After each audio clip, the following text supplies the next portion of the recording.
Hello, I haven't done a video in this format since 2019, and this isn't technically the same, this is just green screen, but don't worry about it. I do actually still have all of the post-it notes on a big bit of card back here behind the door. Don't worry about it. So, welcome back to the Waffles and Rants format, a format I haven't used since I was 14, and now exclusively available for this one-off return on the second channel, because I don't think I don't think I could post this format of video on the main channel these days. I don't know why. I don't know, I just feel very far removed from it. I feel like I owe it to my 14-year-old self to put to rights the UK school curriculum in a way that I didn't quite have the vocabulary to do back at the time. I should also preface by saying the political climate in the world has slightly worsened since my original run of these. And therefore I feel I need to preface this video by saying that I'm not some kind of reform voter, you know, get all this foreign nonsense out of my country, go back where you came from type nonsense. Don't clip that. I don't have a big enough audience for people to clip questionable things. My grievance back then, and to this day, isn't with the concept of learning languages as a whole.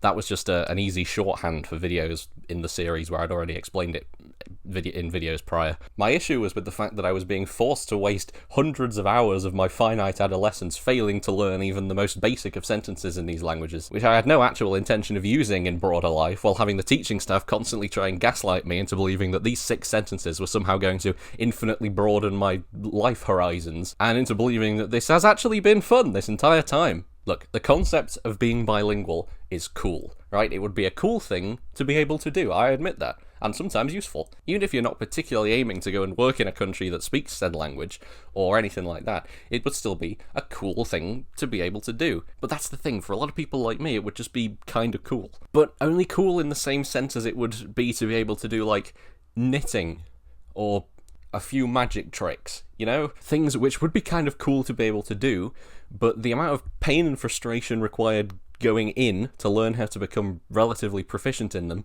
versus the actual benefit back out again, which would just be kind of a mild cool factor, is completely skewed to the point where the pain and frustration in is absolutely not worth it for the actual amount of tangible benefit that you're getting out of it at the end. So, obviously, if for you, based on your life plans and personal preferences and such, your pain in versus benefit out with language learning is way less skewed to the pain side, or if even it's not painful at all and you've actually somehow managed to figure out how to enjoy it, then you should absolutely pursue it. I don't have any issue with that. I'm not trying to just peddle propaganda against the concept as a whole, not at all. I'm never going to judge how anyone chooses to live the life. You're not hurting anyone else, you know. My issue is with the education system, basically, and the fact that I, at the time, and millions more students to this day, at this very moment, what day is it? Yeah, it's Friday. At this precise moment, presumably, are given absolutely no choice in this matter at all. Having now long since finished high school, I can now confidently confirm that every second I spent in a languages lesson was a waste of time.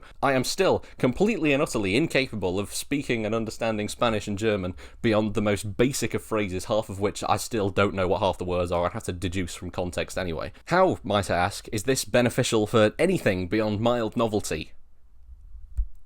It isn't. I'm not going to be able to get a job in Spain where they require me to speak Spanish based on that. But that's not even the main point of this. The reason I've made this in the first place is because I realised one blindingly obvious factor, one blindingly obvious counter-argument to any, just destroys any defence of mandatory language learning in UK schools that it was staring me in the face back in the day, but I just completely didn't even think about, alright? For how many years? What year did it start where high school students were required to learn languages in the way that they are now?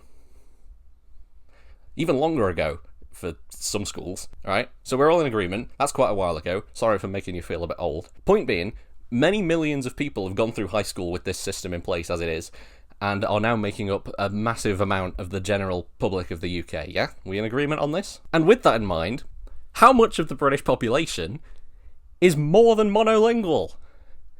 Sodding nobody! I know it's not actually nobody, but come on, it's literally a universally appreciated joke that when British people go on holiday, they speak English, and then when the local that they're talking to doesn't understand, they just say it again in English, but slower. We are abysmal infamously abysmal at being bilingual, and clearly this mandatory high school language learning has made a negligible impact on that fact. And as for the people who do really like it and are passionate about it and want to pursue it, if they care that much and are going to benefit from it that much, then they will probably pursue it in their spare time as a hobby anyway, like how I was doing stuff with video long before I was officially able to do media studies at school in year 10. And B, they're going to want to need more than just, the cat is sat next to the coffee table. So they're still going to have to pursue it further in their own time anyway, even with the current system. Well, what if they only found out they really like it because they did it mandatorily in school? Based on that logic, we should make every potential hobby with even the most minor potential future application into an entire school subject on the off chance a few people will find it who wouldn't have otherwise.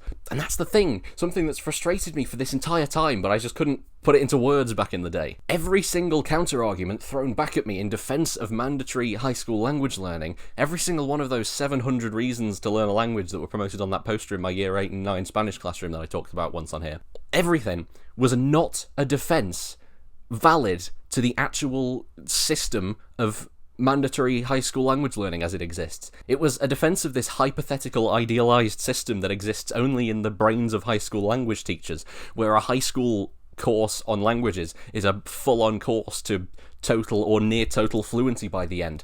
But it isn't that. That's not what it is. It's a 5-year-long agonizing crash course in the absolute basics, which even if followed by a really passionate and able student, which neither I nor many other people were, would still only be a baseline for pursuing an actually useful level of proficiency in an absolute best case scenario. You're defending a fictional, idealized version of reality because the actual reality is indefensible. Or you're defending the concept of language learning in general, not the specific mandatory school system situation, which is the only thing that I'm actually talking about in what you're arguing back against in this context.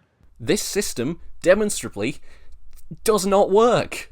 And my Spanish teacher always insisted that I was actually good at it, despite my frequent claims of the opposite, to the point where she even once actually confronted my parents in a parents' evening because she was concerned that they were telling me that I was useless. So if my level of ability at that point, where I still had to look up the words for also and because whenever I needed them because I still couldn't remember them, was considered good, you're clearly grading on the reality while still promoting and defending this fictional perfect situation. What is going on?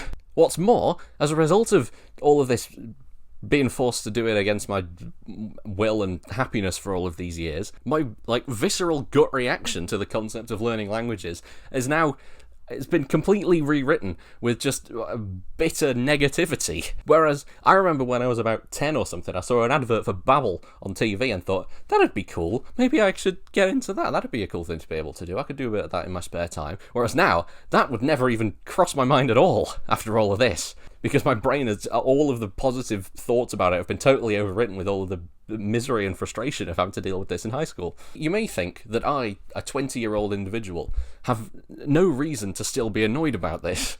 Why do I still care? This isn't my problem. But just because it's not my problem doesn't mean there aren't still millions of high school students just being forced to waste tens, if not hundreds of hours of the supposed best years of their lives on this, which is just a complete waste of time, effort, and resources. Also, quick additional note, the big defense that always comes back is that you can go abroad and communicate easier and not seem arrogant, expecting to be able to speak English, as if there's only two states of being in this context.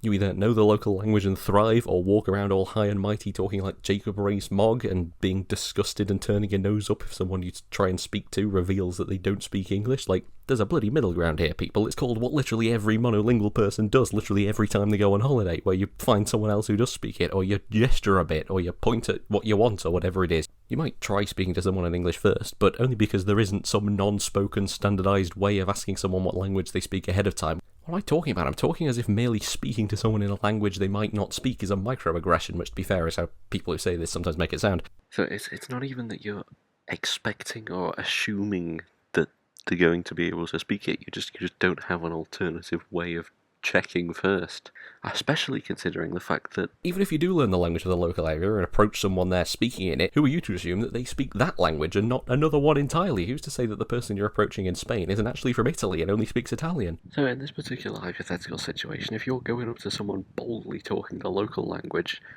that is far more of an assumption than the alternative. I mean, obviously I can't speak to whatever every member of every nationality may perceive as a microaggression, but surely just saying something in English and then being corrected and then, like, just being like, sorry, can't possibly be one. Again, who's to say that they speak that language either, and how is assuming they speak that better than assuming they speak English? You don't know. Also, how often does the average Joe in this country go on holiday abroad? I feel like it's probably about 2 weeks a year, if even that, so... Are you seriously saying? But all of the hours spent through weeks of learning this entire language to an actually applicable level where you can string a sentence together and then actually have the confidence that you'll be able to understand the response is totally worth it. All for a mild increase in convenience and avoiding a non-existent microaggression during a 2-week period once a year. And that is assuming that whenever you go abroad, you only go to places that speak that specific second language. Chances are you'll be going to a different place every year, so you're now saying that all that pain and frustration and misery and time is totally worth it for a mild convenience increase and avoidance of a non-existent microaggression in a 2-week period ever. Full stop. And all of that considering a high school language course doesn't even get you to that level of actually being applicable, as we've discussed anyway. The worst example of this, as I've said a million times, but just not enunciated all that well, is when people don't just defend it saying you can go on holiday with it, but you can travel the world with it. If you were defending specifically learning a whole laundry list of languages, that would be totally valid, but I've heard that used as a defence for specifically taking a language at GCSE. Roll that promotional clip. I'm choosing a language so I can travel the world.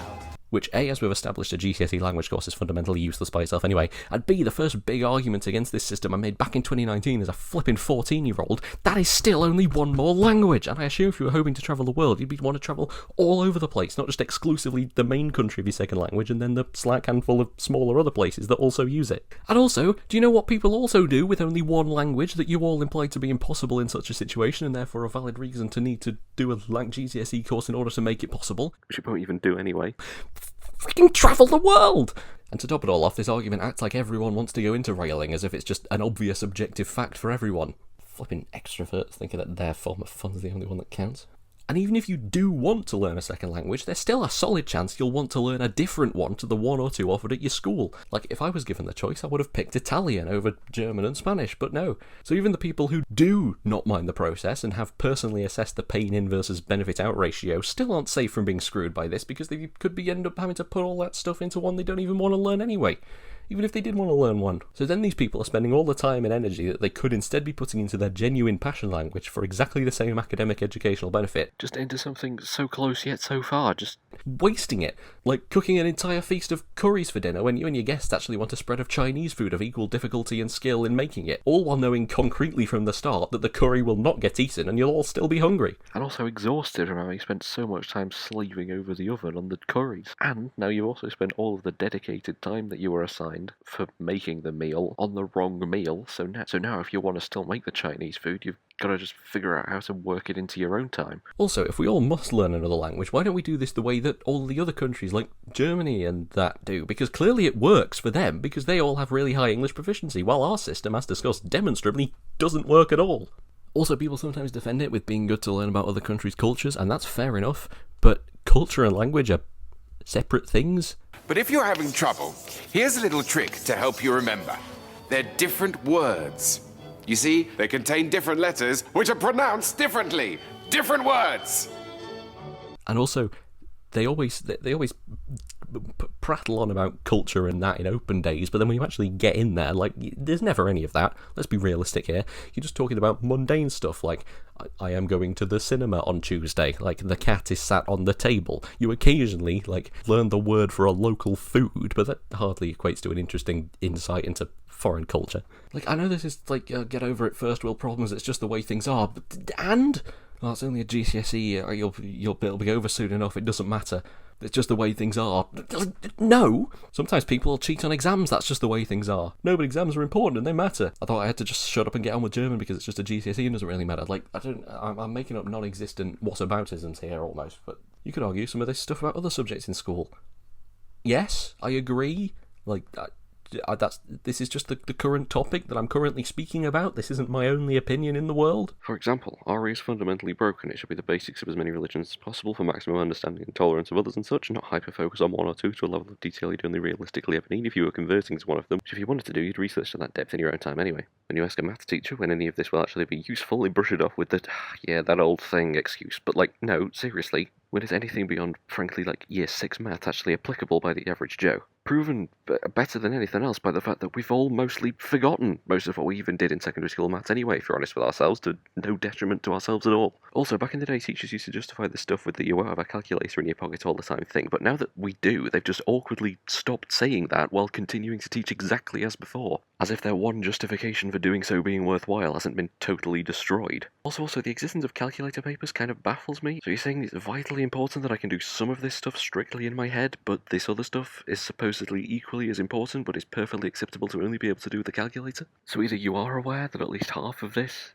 isn't that useful in everyday life and you're just not admitting it, or you're saying that if all of this is equally as useful in everyday life, then you're admitting we will have a calculator, because according to you we'll be doing all of this stuff the same amount and this stuff is fine to only be able to do with a calculator, so we must have one. What are you saying here? Where do you draw this arbitrary line, and how do you not see how the existence of calc papers proves the pointlessness of non-calc papers?